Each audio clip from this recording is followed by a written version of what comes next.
Chapter 32. Preoccupy the Garden of the Heart.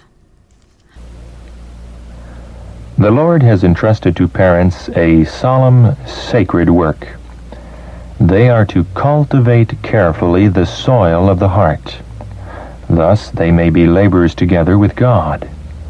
He expects them to guard and tend carefully the garden of their children's hearts.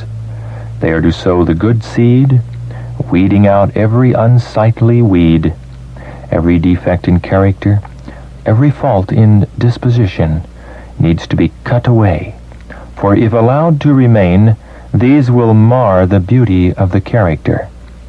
Parents, your own home is the first field in which you are called to labor. The precious plants in the home garden demand your first care. To you it is appointed to watch for souls as they that must give account. Carefully consider your work, its nature, its bearing, and its results. You have before your own door a little plot of ground to care for, and God will hold you responsible for this work which He has left in your hands. The prevailing influence in the world is to suffer the youth to follow the natural turn of their own minds. And if very wild in youth, parents say that they will come right after a while, and when 16 or 18 years of age will reason for themselves and leave off their wrong habits and become at last useful men and women. What a mistake! For years they permit an enemy to sow the garden of the heart.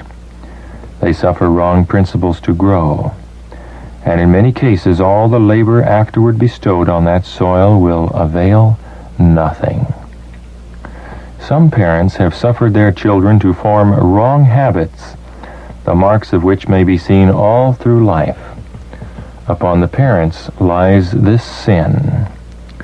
These children may profess to be Christians, yet without a special work of grace upon their heart and a thorough reform in life, their past habits will be seen in all their experience, and they will exhibit just the character which their parents allowed them to form.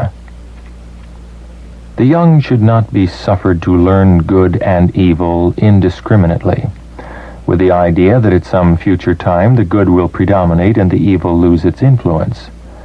The evil will increase faster than the good.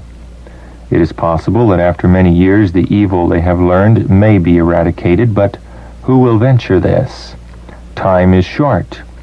It is easier and much safer to sow clean, good seed in the hearts of your children than to pluck up the weeds afterward.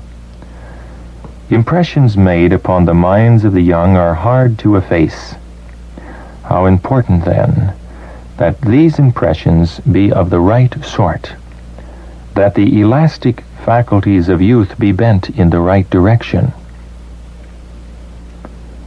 In the earliest years of the child's life, the soil of the heart should be carefully prepared for the showers of God's grace. Then the seeds of truth are to be carefully sown and diligently tended. And God, who rewards every effort made in His name, will put life into the seed sown, and there will appear first the blade, then the ear, then the full corn in the ear. Too often, because of the wicked neglect of parents, Satan sows his seeds in the hearts of children, and a harvest of shame and sorrow is born. The world today is destitute of true goodness because parents have failed to gather their children to themselves in the home. They have not kept them from association with the careless and reckless. Therefore the children have gone forth into the world to sow the seeds of death. The great work of instruction, of weeding out worthless and poisonous weeds, is a most important one. For if left to themselves, these weeds will grow until they choke out the precious plants of moral principle and truth. If a field is left uncultivated, a crop of noxious weeds is sure to appear, which will be very difficult to exterminate. Then the soil must be worked and the weeds subdued before the precious plants can grow. Before these valuable plants can grow, the seed must first be carefully sown. If mothers neglect the sowing of the precious seed and then expect a harvest of precious grain, they will be disappointed, for they will reap briars and thorns. Satan is ever watching, prepared to sow seeds which will spring up and bear a plentiful harvest after his own satanic character. Eternal vigilance must be manifested with regard to our children. With his manifold devices, Satan begins to work with their tempers and their wills as soon as they are born. Their safety depends upon the wisdom and the vigilant care of the parents.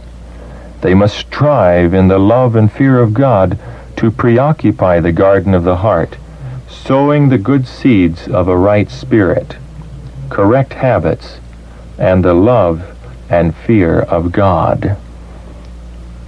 Parents and teachers should seek most earnestly for that wisdom which Jesus is ever ready to give, for they are dealing with human minds at the most interesting and impressible period of their development.